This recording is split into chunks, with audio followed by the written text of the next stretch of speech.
I found a cat one time, and I named him Pinky. And he was on the train track, and it reminded me of when I was found on the train track, basically.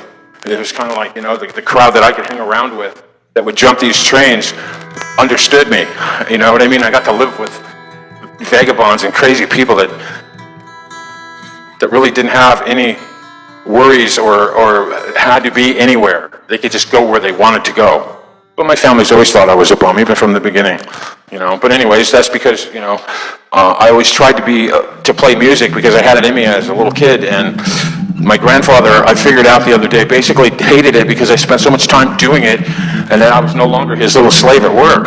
As a kid, I would jump the tracks. I would jump the trains on the tracks when we were kids, because I lived not even a half a block from the train tracks. So when the trains would come through our neighborhood, the houses would shake and the windows would go, and you would just hear this, and it was just insane. These trains were just and some of them were long. I mean, literally miles long when they would come through.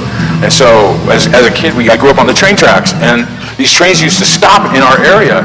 And one time when I was young, I think I was about 11, we were playing on the tracks, and we jumped up on in the boxcars, and we were playing. And the train started moving when we were in there, and we decided it was four of us. We decided we're going to stay and ride it. And we stayed and we rode it. Then it started getting too fast. It started going too fast, and it was too spooky to jump off.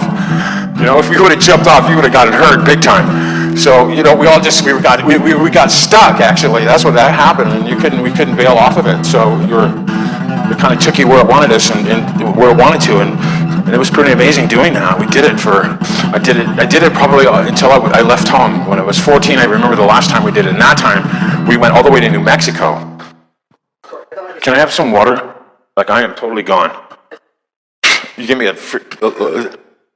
mouthful of backwash. It's a wonderful thing when you ask somebody for water, and it's like you see things floating in it, It's ridiculous. It's like, thank you very much for your phlegm.